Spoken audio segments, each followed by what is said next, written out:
Hey squad, welcome to another week of the Virtus Performance Podcast.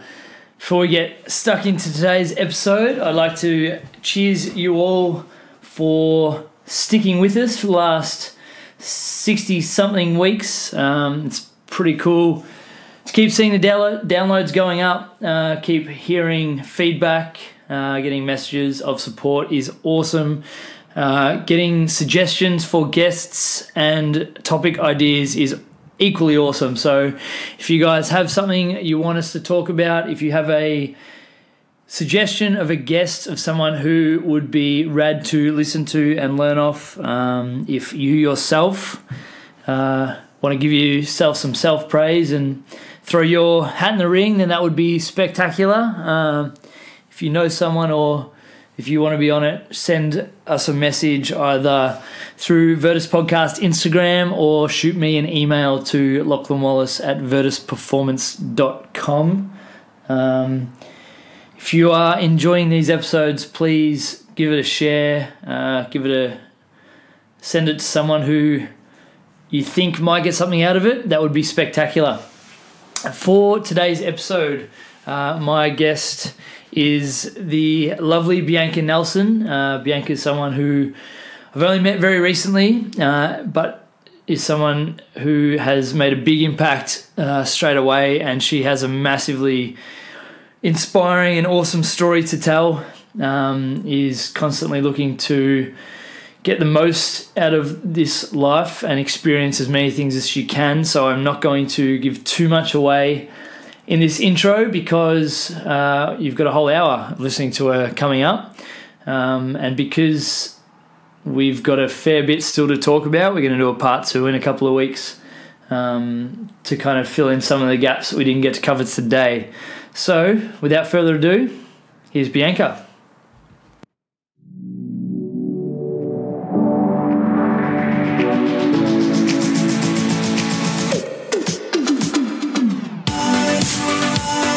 My personal and business goal is to be just a little bit better every day. I believe everyone, especially normal people, have a story to tell. The Virtus Podcast exists to help us all find small ways of consistent improvement by discussing the journey and experiences of each of our guests.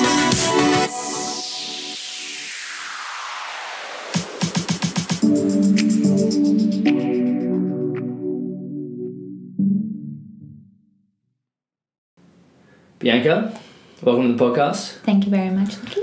How's your last couple of weeks been? Incredible. Fill me in. Fill us in. All right. My partner and I went on an adventure to Lord Howe Island, deliberately going when it was low season. Yep. Knowing that half the island would be away on holidays, so you're limited with your resources and your choices. And just wanted to actually explore the island itself for its authentic beauty and to be able to free dive and find as much life under the water as we could. So it was remarkable for the astounding creatures we discovered under the water. Yeah. What was it like, I guess, being there in the off-season? Well, it's, I guess, a bit more quiet. It shows you that technology can support you and also hold you back with your own self-development. That's cool. Because there's no reception. Yeah. And the people who live there have reception, but you can't access it at all. So you're just left to your own mind. How about that? It's fantastic. I loved it. Yeah. My partner loved it. You wake every morning to all of these incredible birds, and instantly you just have this sense of deep happiness. That's awesome. And serenity within. And then you go outside and you're surrounded by ocean, but you also have mountains, and it's gorgeous. So that tranquility, I think, in modern life, with technology constantly distracting you, it was something really beautiful to get back to. Did you find it like hard to switch off when you got there, or was it just like, obviously you went with the intention of connecting and experiencing? Did you have a good day or two where you were kind of like, checking your phone or like looking for your phone or looking for... No, we decided to turn it off as soon as we left Melbourne. Awesome. Then what we did find was as soon as we got to the island, we found all of these like beautiful tiny little fluorescent green birds. Awesome. And I went to my phone to look up what they were. Yeah. And instead I had to go to the library in where we were, like the accommodation where we were staying, and had to open a book and touch pages which were old. Yeah. And did you find it? Yeah, I found How what they long were. did it take? Probably like 20 minutes. 20 minutes? Yeah. Cool. Because how do you find something when you don't know what the index search for is? Green bird? Yeah. You can't just Google little green fluorescent bird on Lord Howe Island. That's super cool. And then we came across, because we hired some bikes, and there was this beautiful bird with this golden chest, and it's called the golden whistler, and that's the song that you wake up to in the morning. Awesome. And to find that bird took us about 15 minutes, and we both looked at each other saying like, look at it, surrounded by all these like bird books. And yeah, that was a different experience because you don't get it instantly. Yeah, so it's something that you had to kind of ease into. Yeah, we had to search for the information, and it was actually quite nice. Yeah. To have something that's not instantly available to you. But outside of that, we didn't think about it at all. Cool. And you actually have to connect with people through conversation and communal experiences. Yeah. And that was really nice as well. So the majority of the people that were there, are they residents? Are they the guys that live there? Yes. Yeah. Because they were a little surprised that we were there off season, because they were like, why have you come when there's nothing to do? Yeah. What things, and it doesn't need to be a thing, or what activities or what experiences did you fill your time with? We set ourselves to task to wake up with the dawn and to go to sleep with the stars.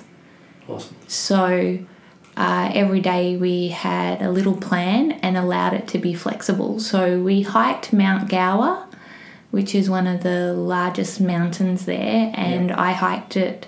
Well, my partner and I stayed back with this 87-year-old man, and he had hiked that mountain when you weren't really allowed to, and when you could only access the island via seaplane. Wow. And he did that on his honeymoon. His wife suffers extreme Parkinson's disease. Yeah. So he went back to the island to take photos of the trek, to take back to her, to show her what the island's like amazing. Now.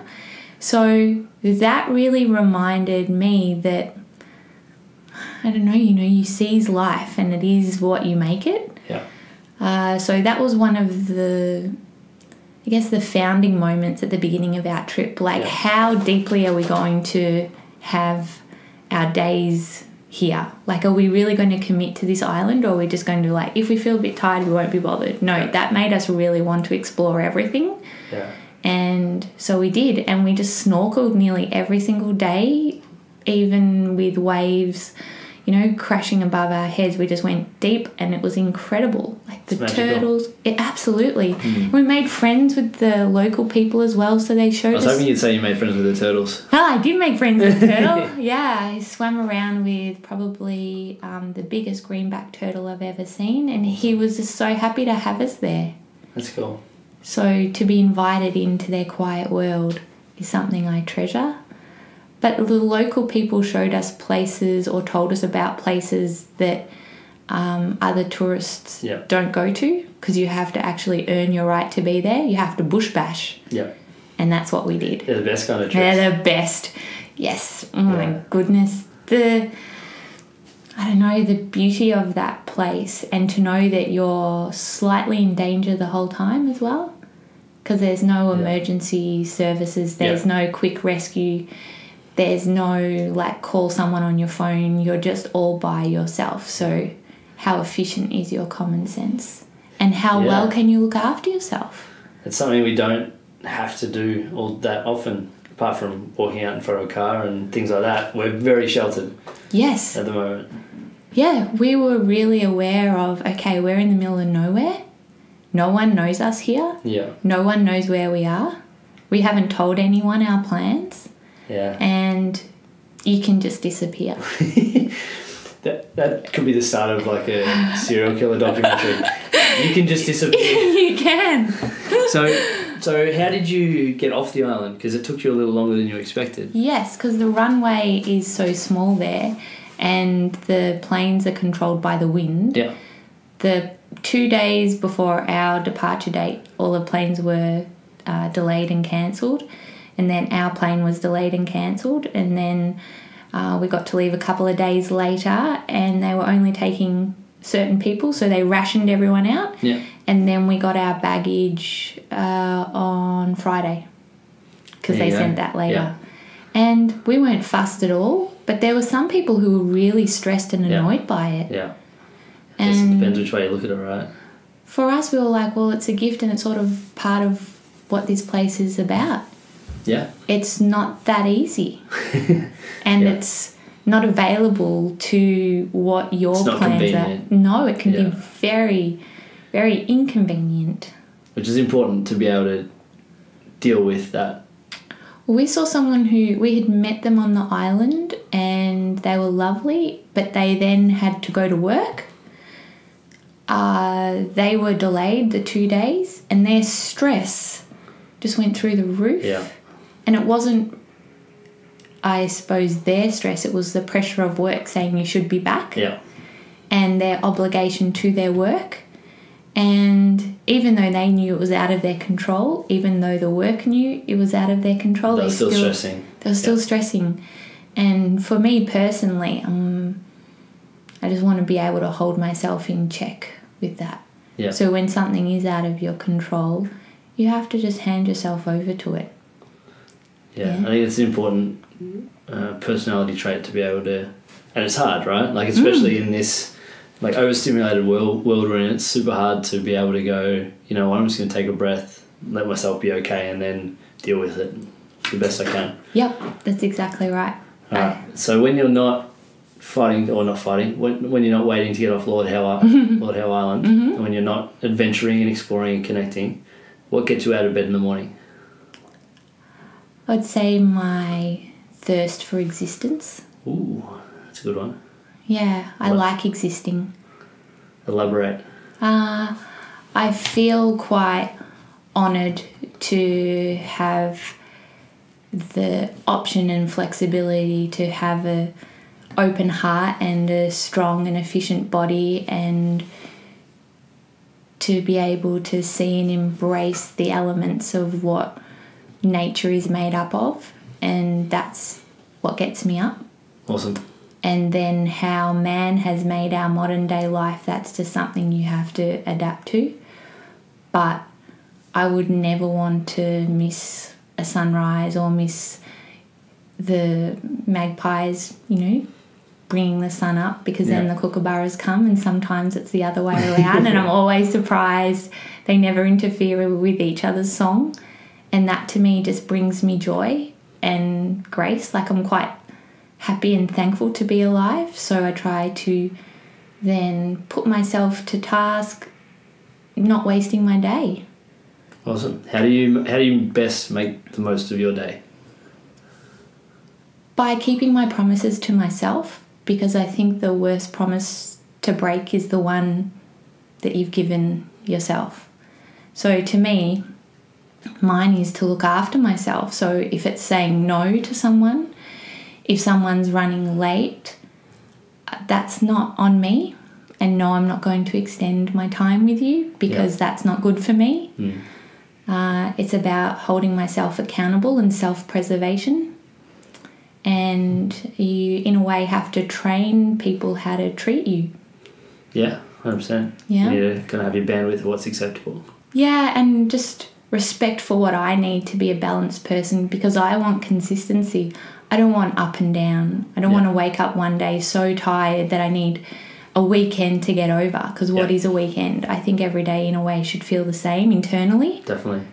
Because we made Monday to Sunday. I agree with that. Like, one of the things that frustrates me most about society is the fact that people live for Friday. Yeah. It doesn't make any sense. No. Yeah. It's mind-blowing. For me, that is as well, because I don't live my life that way. I'm grateful. Yeah. And I hold myself to a high standard to make sure I'm living it. Definitely. Is it something that you've always been good at, holding yourself to those high standards, or is it something that you've worked on and grown and adapted to? I would say I've always had a thirst for life and adventure, and I notice the beauty in the quiet moments, which other people may not notice. So I always had that. But to go really deep, I would say it's after I saw my mum die in 11 days. Yeah. And I saw that life and living is really easy.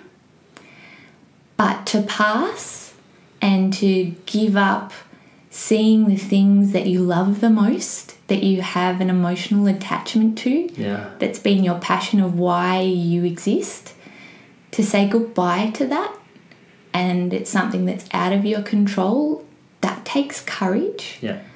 So after her passing, it made me have this internal, I suppose, passion to make sure that every moment that I'm existing, that I use it to, the greatest capacity that I can.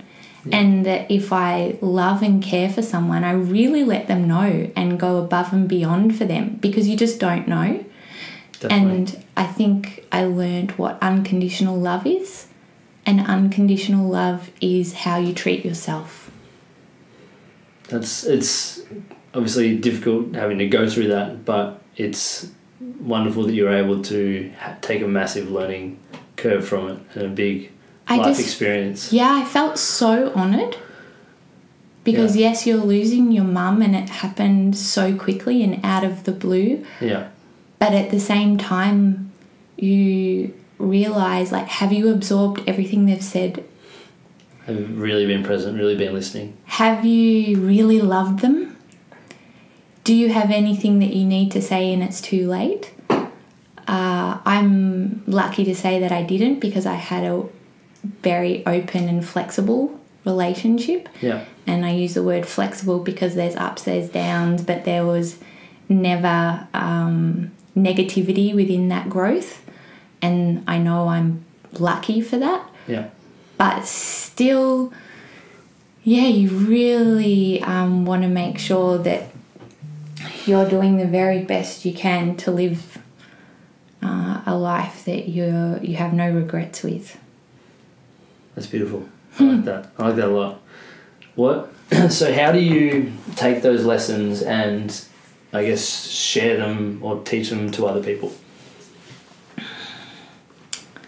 I guess it changed the way I cared for my clients and how I coached them. Before, I was very much the EP or the trainer you could rely on to have your back. Yeah. To believe in you when no one else would. That if you feel vulnerable, you still have me to lean on.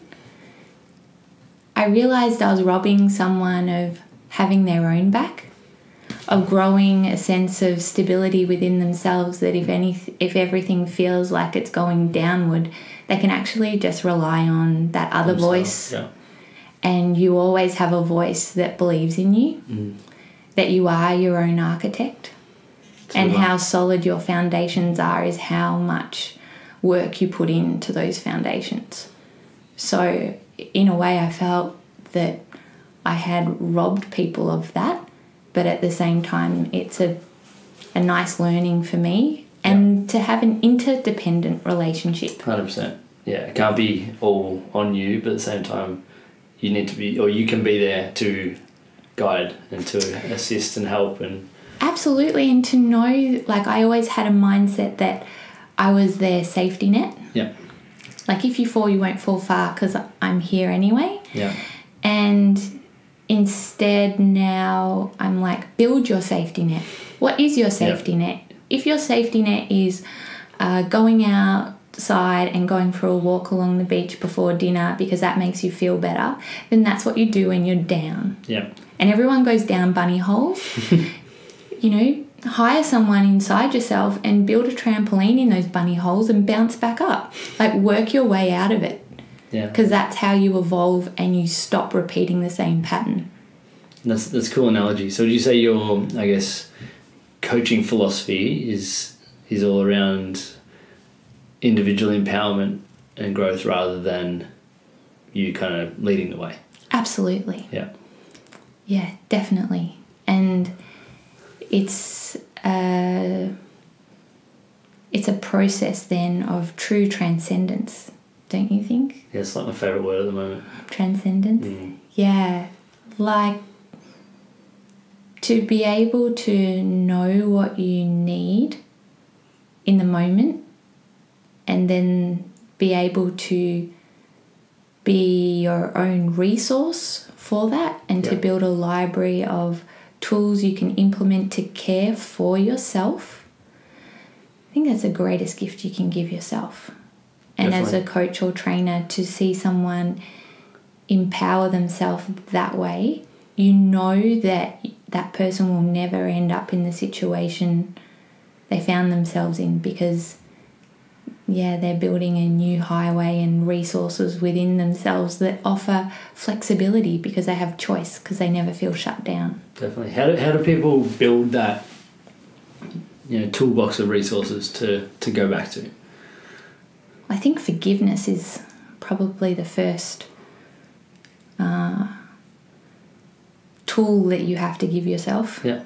To actually forgive yourself for not knowing that you were in the predicament you were in before it got to some kind of urgency, or you got a medical scare, or you got a life scare, or you got an injury. Because in the moments that led up to that, you thought you were doing the best you could, or you were doing the best 100%. you could. Yeah, I think everyone's, for the most part, doing the best they can.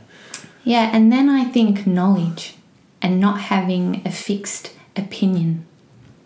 Yeah. And being able to break knowledge apart and attach what works for you into your life and keep moving forward. And I feel that knowledge allows you to have a flexible mind, and that leads to questions, and then you might investigate things and then decide you don't like that anymore. And then from there you have more questions.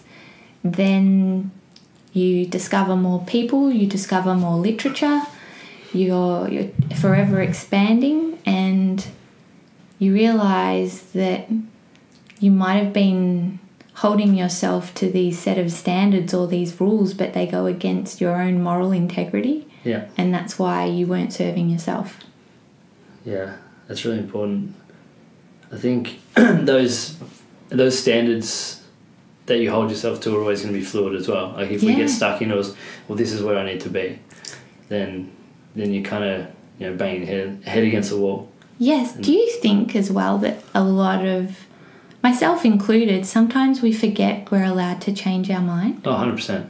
Yeah, and I think that's something that, like, I'm proud. I think is a word that I've surrounded myself with people that stop me from thinking that way. Yeah. Because I think it's human nature to know, like, we don't know what we don't know, right? So it's human nature to think that, what I know now will be what I'm always going to know, or the beliefs I have about this thing, okay, I've sorted it out. And I think if we understand that we never really know, and we never really figure it out, then it allows us to remove that ego and just be however we need to be. Yeah, because what is authentic? Authentic is made up of what? Exactly. Yeah, well, I don't know, for me, authentic is just doing what you think is the correct thing in that situation at that time. Because we can look back at times where maybe we weren't authentic, or maybe we didn't do the right thing. And it wasn't because we were intentionally trying to do the right thing, or to do the wrong thing. It was because we didn't know any better. Exactly right. And when we know better, we do better. Yes, I think so. And we should. Yeah, well, also I have... I want to use the word discovered, but I don't think that's the appropriate word. I've been exposed to how stress shuts down your inner options towards yourself and puts on this tiny little record and puts it on repeat. So you can only think to a certain level, and your options only, maybe you've got 4% of a flexible mindset when you're stressed, and it's always on repeat. It never offers you something new. And then you look outside yourself, and then the person will hear you and then offer you understanding, but you don't go anywhere outside of that. And looking outside of yourself for any sort of answer to your stress sometimes isn't the best way. So being on the island, it showed us how you move out of survival mode when you're not stressed. Yeah. Yeah, you move out of flight, fight or freeze response when you're not stressed. Yeah. And the creativity that flows through you is immense. Yeah, and it causes us just to want to, eat, sleep and explore. I know, yes. Yeah. Yeah. An experience. And that connection as well, to not push ourselves when we're tired. Like, we stopped when we were tired. Yeah. And we went to bed early, but we still saw the stars. But we didn't miss a moment of the day. And it wasn't distracted by an email or text messages or obligations that we don't really want to be doing. Yeah, or any form of, not saying social media is bad in any way, but it's definitely bad in some ways. I could take every picture in my mind and hold on to it. Yeah. And it's connected to a memory. I emoted to it, and so it's deep within me, and it wasn't a passing moment, and I didn't share it with anyone. Only the person I was standing next to. I love those moments. Yeah, they're the best. Yeah. Is there one moment from that trip that sticks out? Yes. And it sounds crazy, maybe to someone who hasn't seen it, but we were in the ocean and it was so calm, there was no wind, and then all of a sudden the wind had picked up, but we were under, so we didn't notice. And we were near the surface and we saw all these waves crashing above us and all these tiny little bubbles going up to the surface. And I just started to cry because it was beautiful. Yeah. As the sun rays were coming through and separating all the bubbles, and yeah, you can't craft that. You can't make that happen. If we both hadn't have looked up, we wouldn't have seen it. There's something scary and exciting about being on the bottom of the ocean, kind of looking up and just embracing where you are and how small you feel at that time and insignificant. Yeah. And I love that feeling of insignificance. And scared too, because there's lots of critters under there. But it's a good scare, right? It's like that scare. It's a great scare. Scared and excited, I think. Absolutely, and it's respect. Yeah, respect it. I'm not in charge down here. Please don't eat me, I'm not a seal. Exactly. What got you into the freediving? Going to Tonga and swimming with the humpback whales, but also coming from a long distance running athletic mindset, and then getting injured and realizing I can never put my body under that kind of strain again. Where do I put all that work? Yeah. Where do I find that sense of quiet? It's got to go somewhere.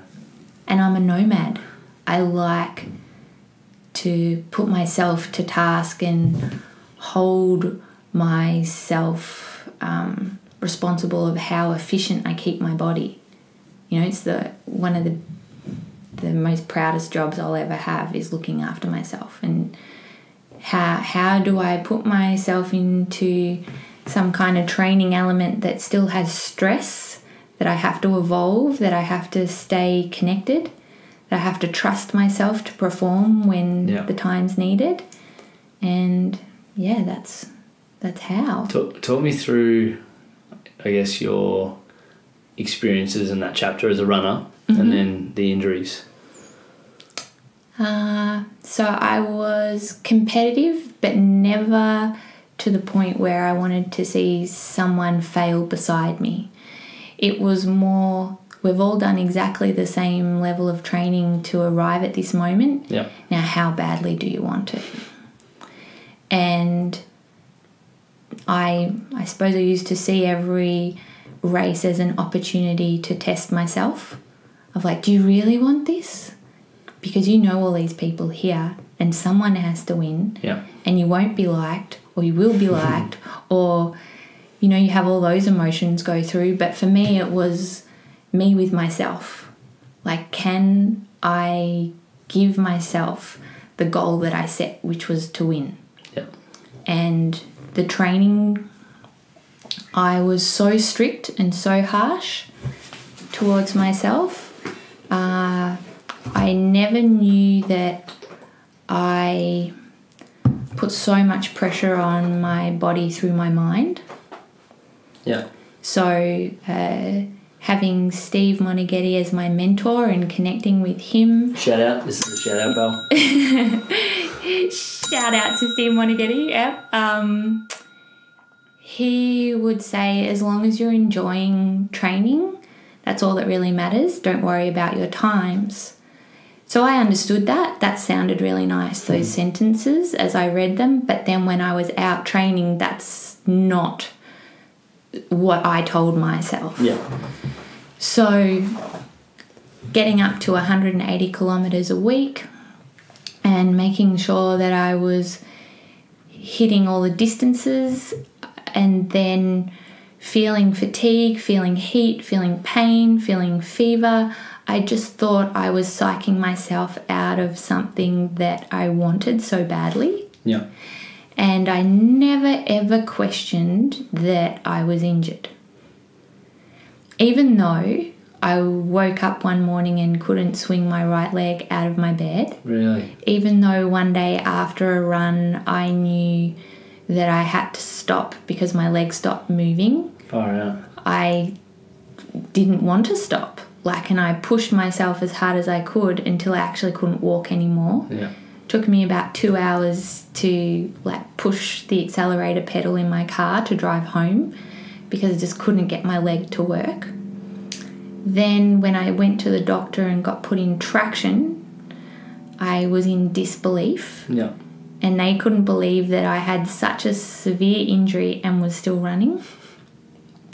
So after you go through all of the surgeries and the rehab, and they let you know that your mind is the one thing that actually got you so injured. Yeah, it's an interesting lesson for one as to how powerful the mind is, but also how that power can not serve us, and we can use that power absolutely negatively. And also I was caring for people, and I've never had anyone become injured with any of the training I've done. I have shared with all my clients that magic is in recovery. I did not apply that to myself. Yourself, yeah. Instead, I had the mindset I have the willpower to go above and beyond and do more than someone else will because this is what I want. And to then be 2 years on crutches to learn how to walk again. Wowzers, that's huge. I was so grateful that I had the use of my leg, and it gave me full respect for what rehab actually is. Because outside of rehabbing my body, I had to rehab my emotional connection to my physical ability. Yeah, it's a whole shift, massive shift in mindset. Absolutely. Yeah. And I lost my identity because everyone knew me as the runner. The runner, yeah. Yeah, that's how running Barbie started. And it was really difficult because I'm if I don't run, then I don't know what I am. What am I? I've been a runner since I was 4. Yeah. I don't know what to do with myself. How did you, I guess, work through that shift in identity? I realised that if I can't run, my coach, Tom Kelly, shout out, he's passed away now, but if any other runner is out there, they'll know he was the most incredible humans to brace this earth. And he used to say to me, if you can't walk it, you can't run it. So he also set my cadence to Mozart's Funeral March. So I decided that I'd listen to that and that I would just start preparing myself for every run of my life, which is to walk it. And that was one of the reasons I walked all over the world. That's pretty cool. So I'm still in movement and I'm still a nomad, but I'm just walking it rather than running it.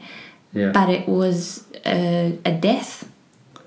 It was really difficult. Yeah, yes, it's hard when one chapter or one season kind of comes to an end. Absolutely, and it took me quite a while to find allied health professionals who would not be lazy in my recovery. Yeah. Because I was fortunate enough to have every single complication you could have. Oh, that's on. Lucky me, yeah. And I was fortunate enough to learn that I had to trust other people to rehab me where I was usually rehabbing someone else. It's hard to take your own advice sometimes, isn't it? It's really humbling. Yes. Best experience ever. I wouldn't go back in time and change it. And it's also always really cool when we can look back at those really hard times and have that point of view. Go, I wouldn't change it because it was a learning and growth experience. Absolutely. And for me, I think that the gift was not to place my identity on anything.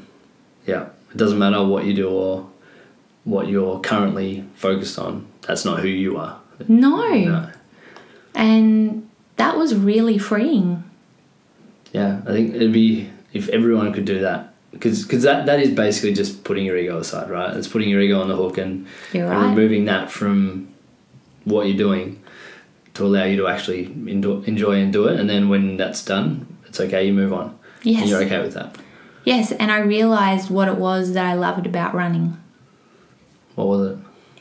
Being in nature. Freedom. Yeah, feeling the seasons, feeling them, like having rain pelt on you, having muddy runners, running alongside the ocean, running alongside rivers, being faster than ducks, like crunching leaves in autumn. I hope that's the tag in your Instagram, faster than a duck. No, but it should be. That's fantastic. But I used to love that. It was hypnotic to be, when I'd run in the city and run along the Yarra and the ducks were going and you know that you're faster. I'm like, yeah, pick up your cadence, guys. That's really cool. So this is kind of a two-part question. Mm-hmm. First part, and this is kind of a big question, so you can go back as far back as you want. How did you get into coaching? Whoa. I was extremely competitive. Haven't picked up on that at all. And extremely enthusiastic. And I didn't understand why people with talent weren't seizing opportunity that would be easy for them. Yeah. So I got into little athletics when I was still competing. Yeah. So there I got the taste of what it's like to see someone achieve something that means so much, and I just loved that feeling. I was in the Navy Cadets and I always got put in a role of managing or helping everyone get themselves organised or practice things that they weren't that efficient or quick at. Yep. And I wouldn't say that I liked it because I felt it was holding me back. But then I realised that I never wanted to have a weak link. And if you can be patient and understand that everyone hears and experiences things differently. And if I can be adaptable to help someone understand how they can bring the best out of themselves, my team will win. Yeah. And so that goes back to my competitiveness. And it wasn't about winning, it's just being the most efficient team. Do it once, do it properly, and don't waste your time. Good. Yeah. And have it that you can repeat it. Yeah. Like you're that well organised that... It's a well-oiled machine. You get the same result. Yes. Over and over again. And why wouldn't you want that when it's a positive one? Yeah. And then when I was 17, my mum had 3 strokes. Oh, yeah. And her health professional, when she was learning how to walk and talk, asked me to help because I was able to see my mother as a human being and not my mother. So I was able to disassociate and empathise with her, but still make her do all of the hard work. And to me, it was just training. Yeah. Like, why won't you do it? Because the end result is you get speech back. Yeah. You can reverse your car. You can go down an escalator. Like, do what needs to be done to get the task done and move forward. Yeah. And endure what you have to endure. Yeah, so that's how I saw it, and I only saw it that way. Then I was mentored at school, mentored through uni, and I worked in a high-end medical day spa, which was helping people through convalescence, stroke, heart dysfunction. And there I decided that I wanted to just be with everyone, not those who could afford care like that. Yeah. And if someone is shown the encyclopedia of opportunity and it just requires you to do the 1% often, and you equal freedom from that, freedom from your situation, be it pain, be it discomfort, be it lack of movement, and you have the willpower to set yourself, into motion for that, I'm going to be right behind you. So that's why I moved into more general space within gyms rather than going sports teams and things like that. That's pretty cool. Did you, I guess, with your coaching and moving into that space, did you have a plan, or did you just kind of let it happen as it happened? I did have a plan at the start, and then I realised that that's really limiting. Yeah. And I felt so honoured to be exposed to so many people who were willing to do what was required to be done. So in a way, I felt that I found my unit, found my tribe, because I'm a seeker. I'll go over that mountain and find the water and come back, and you still talking? Well, I already know where the water and food is, yeah. So come with me or stay where you are. And I like pushing the limits. I'm not interested in staying average or living the same moment. It's not interesting to me at all. What's your biggest fear?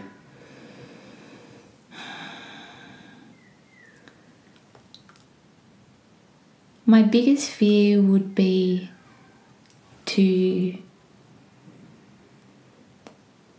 not have the bravery inside to move out of something if it wasn't right. It's a good answer. What are you most excited for? Holding myself accountable to attaining the dreams that I want the most, which is a happy existence, not a happy life. Like existing in each moment like this. This is awesome. This is right. This is just so wonderful, and it's such an honour. And I listen to people.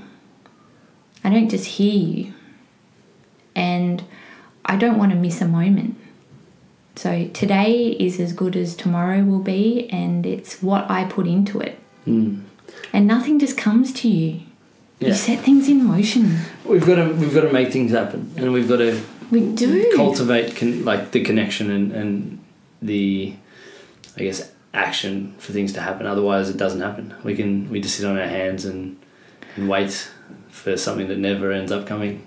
I want a wall of my life to show all the countries I've been in, to show all the people I've made connection with. And I don't just mean that in like I would know someone's name. I know their story. I've interacted with them more than once.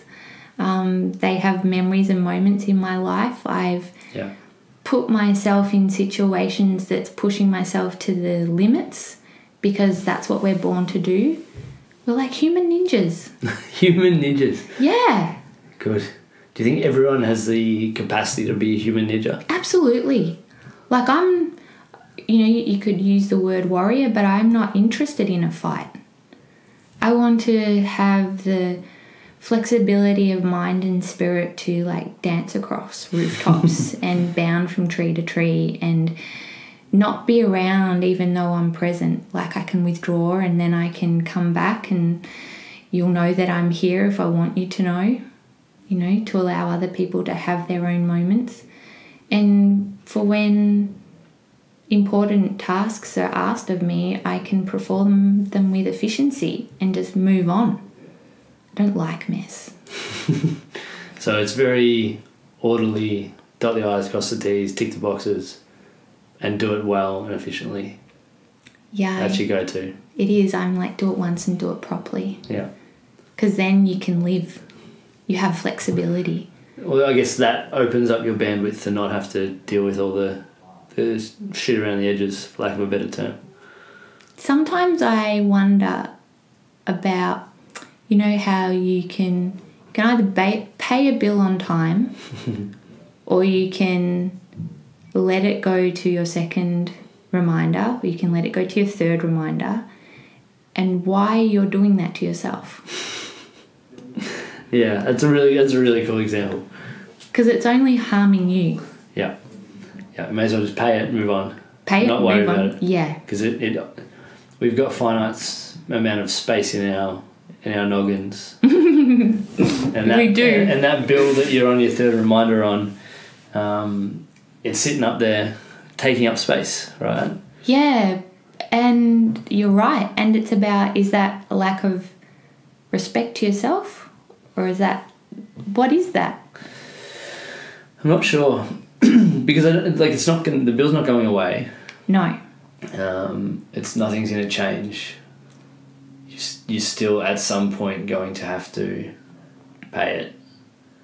So maybe it's just, I don't know, I'm sure there's some evolutionary reason for us to not pull the trigger on a lot of things. Well, if you need to... Might need that $120 or something else. Yeah, true. Might want to buy a new bottle of gin or something. You might want to buy a new bottle of gin. But I sort of equate that to, if you need to have a healthier body, why are you waiting? Because the price is just getting higher. Yeah. Yeah. Well, 100%. And... Well, any change that we want to make, the longer you wait, the harder it gets. And it's expensive. Yeah. So that's why I come back to do it once, do it properly. Yeah. And the things that I can control that are within my power, I do so. How do you discern between what you can control and what you can't? If I've decided on something, I just set it into motion. The outcome is what I can't control. But the pursuit and the organisation and the forethought, pre-planning that goes into it, the efficiency and how far I've mind mapped it. So have I checked all my resources? Am I approaching it with the correct intention? And then can I put it into motion and then can I let it go?